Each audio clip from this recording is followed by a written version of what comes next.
Hello beautiful soul! Welcome back to my channel. This is my channel for Japan, Kabayan Aquarius. This reading is for you. Tingnan natin yung full moon reading. Naalala nyo yung reading ko na 1 to 15, ang sabi ko is 8 and 9. Niwarningan ko kayo na about sa mga misunderstanding. Iba sa inyo is maaring maganap ito sa kalapit na na araw, mga 7 or 10, ganyan. Diba, ang sabi ko is magkakaroon ng trigger sa relationship o kaya sa iba is misunderstanding, maaring may mga makakasalamuha ka ng mga toxic behavior, mga tao na narcissist, ganyan, yung mga tao na wala sa katwiran, lagi dapat siya tama, mapangnilang, mapagpanggap, di nakikita yung sarili, mga sarado yung utak, ganyan. Mga manluloko or mali ka siya, tama, ganyan. Ipipilit na talaga na mali ka. Yung, kasi sa akin, na-encounter ko talaga siya. Di ba sabi ko, kailangan na pipiliin natin yung sarili mo. Ako, ganun din naman ang ginawa ko. Kaso, sinundan ako, kumbaga. Pero, ang the best lang talaga is, may temper ako. Kumbaga, hindi rin naman ako ganun na totally, kasi alam ko na narcissist siya eh. Ay, narcissist to. Tapos, nag-back out ako. Kaysa naman lumaki yung gulo. Yun ang nangyari. Kaya yung mga nakaranas dyan, na-encounter nyo ba yun? Comment nyo lang dyan sa ibaba. Ako talaga na-encounter ko siya. Patient lang talaga. Naalala ko lang, ay, portal. Sabi ko lang gano'n. Yun, buti na lang. Diba? Tingnan natin, Aquarius, full moon. Tandaan nyo palaging minsan is vice versa, maaring iba is nangyari or sa iba is mangyayari pala sa mga darating na araw. Ay, hindi ko gusto to. Hindi ko gusto. Tingnan natin ulit. Aquarius in full moon. Anak, wag ka dyan sa ulo. Nako, anak, wag ka dyan sa ano. Teka lang, baka nag-stop yung natin. Ay, hindi. Okay, Aquarius. Show me, show me, show me, show me.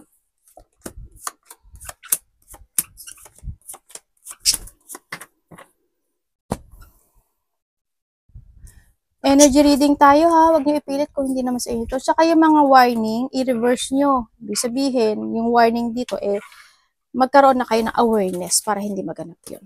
Yun lang yun. Okay, ay. Ba't ganun may lungkot? Meron kang parang you want to create something or may goal ka na gusto mong gawin. Pagka nagkakaroon kasi ng isolation no? Nagka-isolate ka. May mga goal ka na gustong gawin, nag-isolate ka, at may mga manifestation ka na gustong maganap o may mga wish come true ka na gusto mong makamit. No? Nandito yung mga situation na nakikita ko makakamit mo siya. Magplano ka lang daw ng maigi. Ganyan. Planuhin mo lang daw to ng maganda, you will be success, and to sa victory and success happen sa iyo naman, Aquarius, na nakikita ko dito. Iba dito may travel. Magkakaroon ng getting together, iba is coming home, ganyan. Ng close relationship, maaaring may mga celebration, may mga fun, happiness, may mga maaaring getting together with close relationship, family, unity, yan. Surprise parties, event, may mga ganun akong nakikita. Baka uwi ka ng Pinas, o magka-travel ka, o galing probinsya, o galing ibang bansa, mga ganun. Tingnan natin ang iyong Aquarius.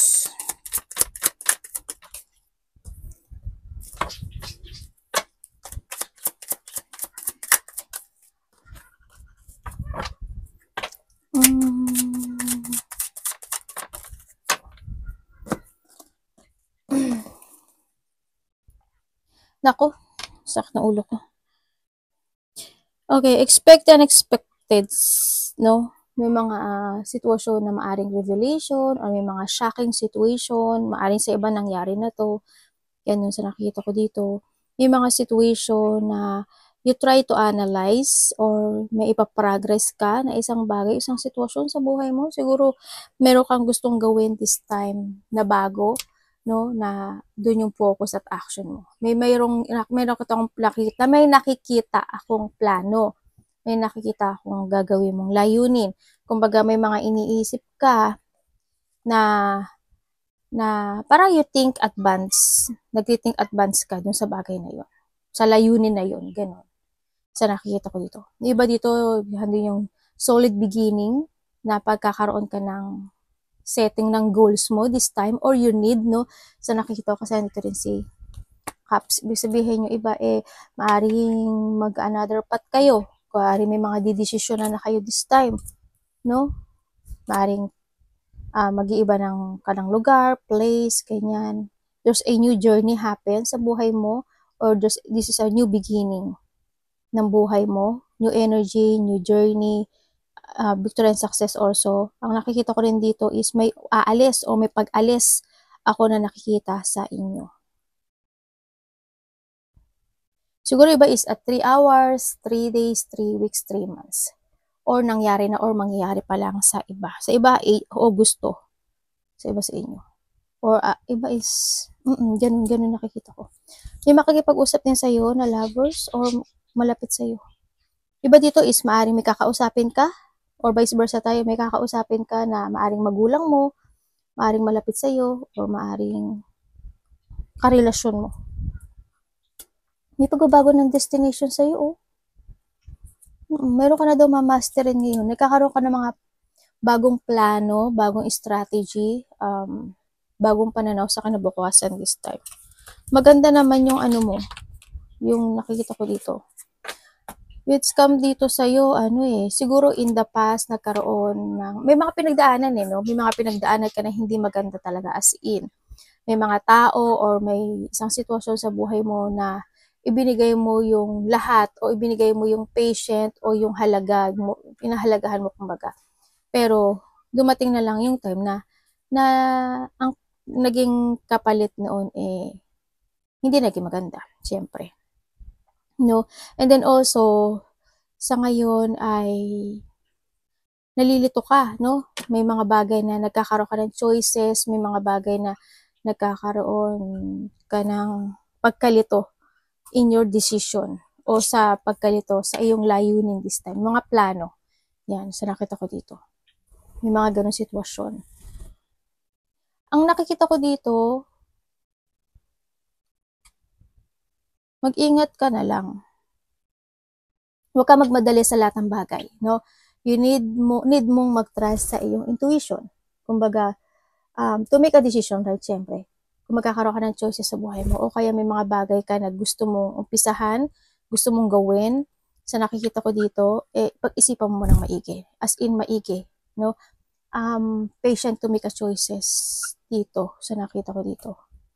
Kasi baka hindi maging maganda yung result, o may mga pag-iisipan ka na ganun ang thinking mo. May nakikita ako na, halimbawa, may tao na uutang sa'yo, pag-isipan mo maigi, di ba? Kaya kasi hindi siya makabayad sa'yo. May nakita ko dito na scam.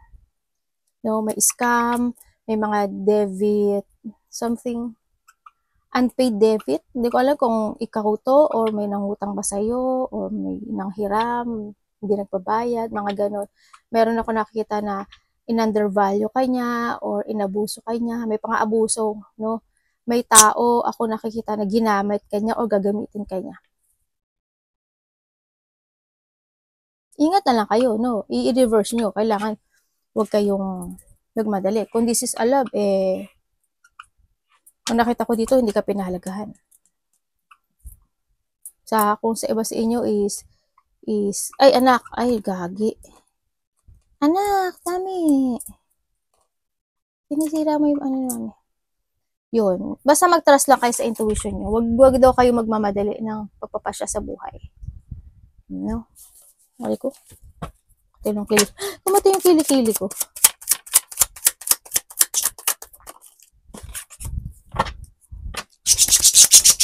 Ay, may taong mangloloko. Universe, ano to? Ano sunod nito? Ang dami. May pinagdadaanan ba kayong justice or law? Parang gano'n sa iba. Okay, ang nakikita ko sa'yo dito ay may tao talaga nagsinungaling. Dishonest, nagkaroon ng betrayal, nagkaroon ng babaero, lalakero, or sneaky person to, no? Or hindi to yung sitwasyon na naging manipulative itong tao na to, or maaaring ikaw ito or someone into your life. Nagkaroon talaga ng unhappy situation, unhappy relationship, unhappy family. Nagkaroon ng mga lack of success, hindi naging stable, o hindi yung mga sitwasyon na may mga bagay o situation or tao na hindi nag-fit, no? Hindi nag-fit in, kumbaga. Nawala ng teamwork, ganyan, lack of achievement, ano, sa iba sa inyo, sa nakikita ko dito. And then, may mga gusto ka ng desisyonan this time, meron ka na mga gustong aksyonan this time, may mga bagay na gusto mo nang itama, may mga ganun ako sitwasyon, may mga sisimulan ka na ata sa iba sa inyo. May mga panimulang situation ako nakikita sa iyo. Teka, titingnan ko yung ano. Yun ang nakita ko dito. Meron ba kayong pinag-aawayan when it comes sa lupa, bahay, mga ganun ako nakikita. May family ako nakikita dito. Siguro isa sa part of the family mo hindi nagsasabi ng totoo. Ang nakikita ko dito. Or karelasyon mo to, ha. Yun. Yung iba dito kasama sa trabaho.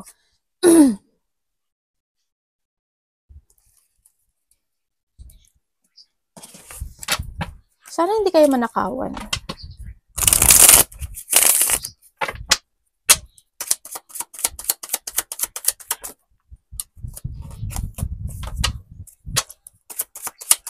Five and 5.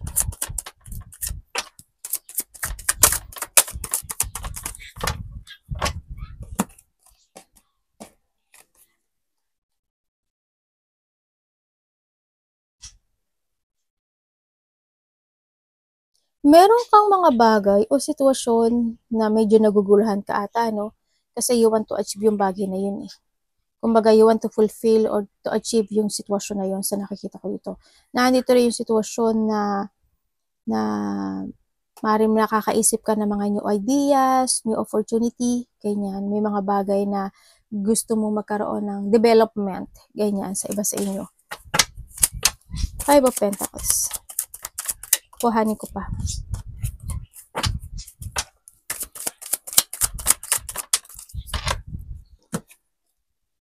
The Wheel of Fortune. Siguro dapas nagkaroon ng mga conflict, mga tension, mga intense, nagkakaroon ng competition, ano, dito. Siguro may mga pinag-uusapan with territorial or money. Iba dito, ano, pag-aaway ng mag-asawa to, or karelasyon, or parents, kanya, magulang, sa iba sa inyo, dito. And then also, magkakaroon ng pagbabago sa buhay mo. As in, may mga bagay lang talaga na need to end, no? Yan. O kaya may mga bagay na magkakaroon ng pagtatapos sa nakita ko. Or need to decide to end. No? May mga ganun ako sitwasyon dito na nakikita. And also, sana walang conflict na ganun kalaki. Siguro sa natural sa magkakarelasyon na magkaroon ng conflict, or sa magkakapatid man yan or kasama sa trabaho, ganyan. Mataas ang ego, and then also handun yung faith mo, handun yung paniniwala mo, o you have a faith talagang, handun yung pagdadasal mo talaga palagi na makamit yung bagay na gusto mo makamit sa buhay mo. Pero guided ka kasi ni universe dito, no? Guided kayo ni universe, siyempre iba dito is, there's a good news coming sa buhay mo.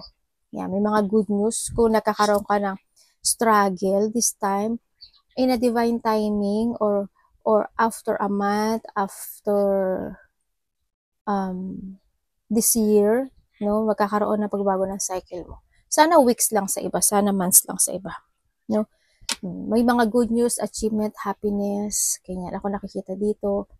And then also, baka yung iba sa inyo is there's a new love coming in your life, no? Sa iba ganun.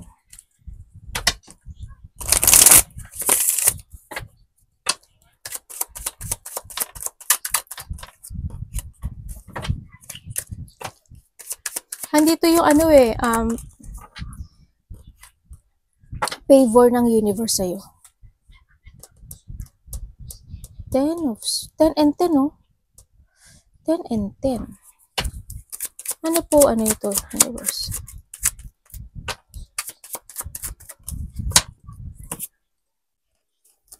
Uy, may magtatapos sa buhay mo.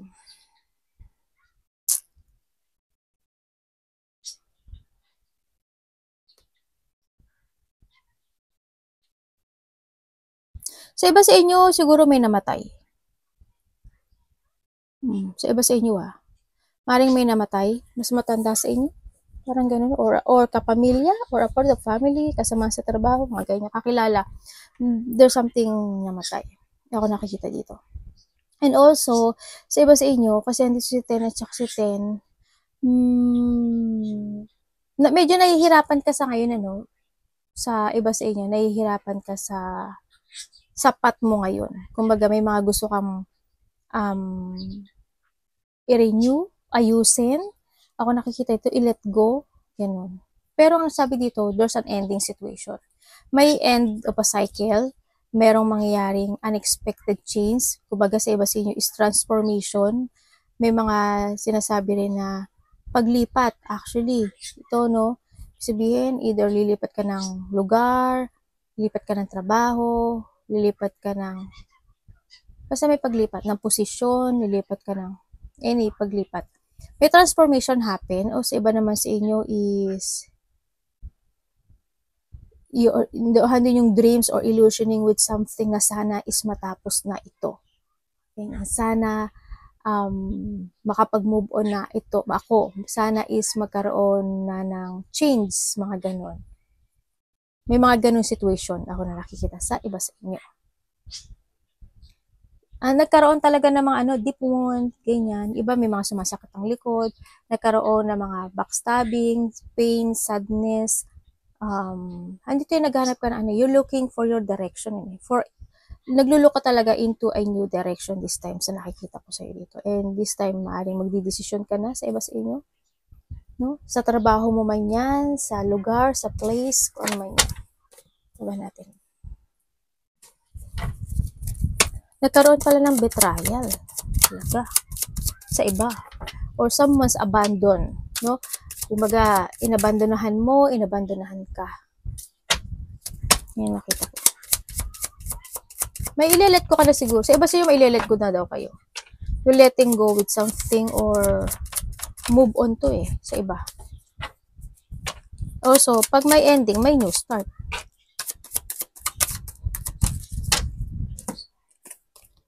Ay, ano ba yan?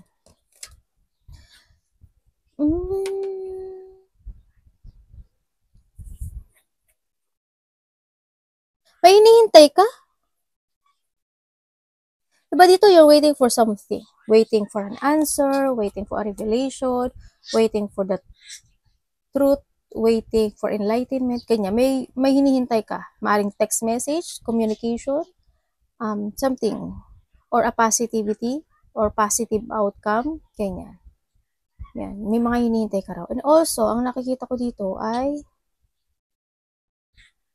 kasi it's up to you to make it happen. Yung mga positivity, dito, new opportunity to If you are waiting sa new opportunity mo, sa buhay mo, ang nakita ko to, kailangan mo daw mag-action. Dito.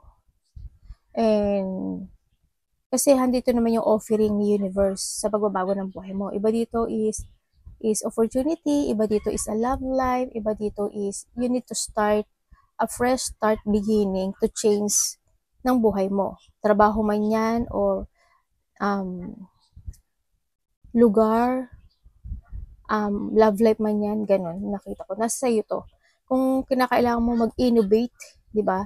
Kung kinakailangan mo mag-level up, i-level up mo yung sarili mo. Ang kailangan kasi sa'yo dito is continue to sa direction mo to find your goal talaga.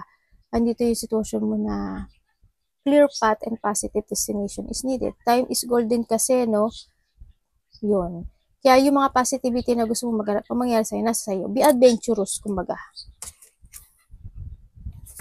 May mga bagay o sitwasyon na kailangan mo na talagang i-let go. May mga bagay o sitwasyon na kailangan mo na isipin din yung sarili mo. And save money daw, sabi dito.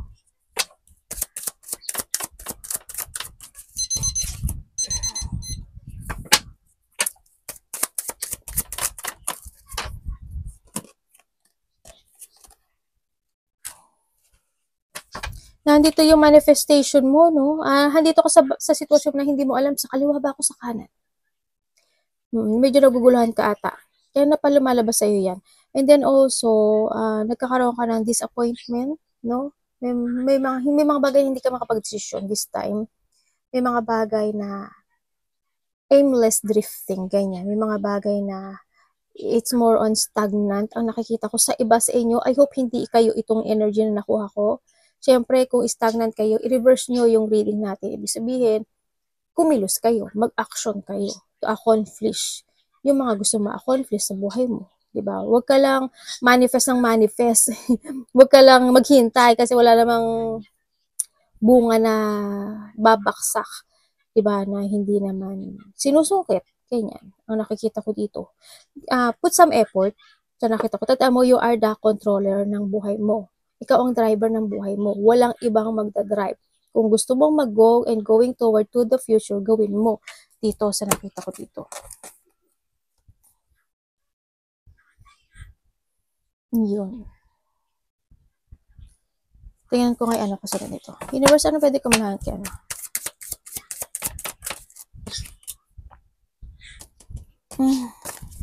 Yung iba sa inyo, ano ano mangyayari? Mag-focus ka daw sa sarili mo, oh. Expect the unexpected. May namimiss ka ba? Or maybe andun yung reminiscing from the past situation. Sa nakikita ko dito. May nakikita, you need to escape, ano? Sinasabi ito, escape in a situation, it's not working to you anymore. You're getting away with something talaga. Ako nakikita sa inyo. Kasi may new beginning ka naman dito eh. Yun nga lang, kailangan mo lang talaga mag-move o mag-action.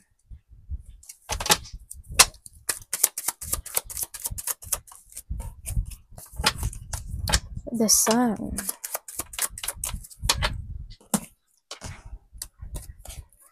The Queen. Uy, ano yung iba sa inyo ha? May iba sa inyo malakas yung intuition or may psychic ability kayo. Sabi dito,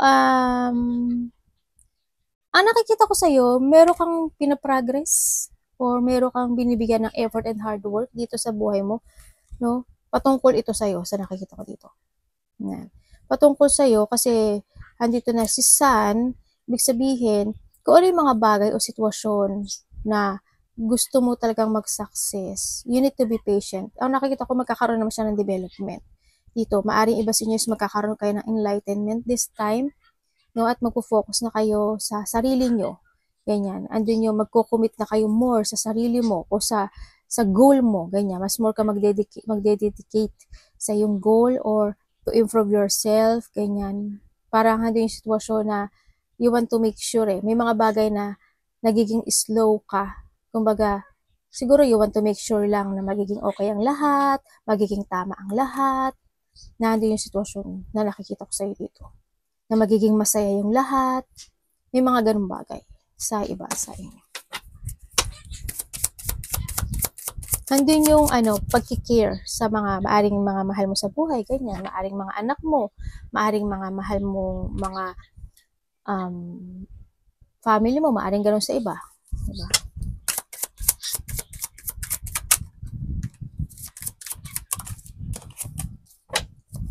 Ay, devil! Bakit ka na andito?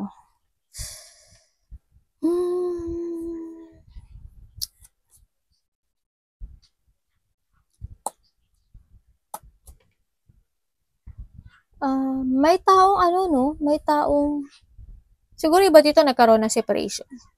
Nagkaroon ng separation or may tao dito na malapit sa'yo na nag-iisip. Or ikaw ito vice versa natin. Na nag-iisip na get lost. May mga ganun sitwasyon. Kumbaga, this person is parang may dark intention or dark thought sa'yo. Sa nakikita ko dito, andun yung sitwasyon na gusto kanyang masaktan, or kung nagkaroon ng separation, itong tao na to ay sobra talagang sinaktan kanya, di ba? Yan, nagkaroon ng mga unexpected o may mga unexpected situation, maaaring disappointment when it comes to a lovers, when it comes sa mahal sa buhay. Yan, may mga sorrow, sadness, trauma, something loss Sa iba sa inyo, you're stuck in a situation, sa iba. Or handun talaga yung unhappy situation. May mga lungkot, iyak, feeling hopeless, or heartache. It's more heartache. Stuck ka actually, no? Dito na yun magulo yung isip mo. Tandaan mo is you need to release or i-reclaim mo yung power mo. Kailangan mo na rin kasi na release your limiting belief, kumbaga, no? Yung paniniwala mo. Ganyan. Kailangan na talaga ng pagbabago sa buhay mo. Or someone need, no? Dito. Ang daming, tao. Ang daming tao. May taong masama ang ugali dito.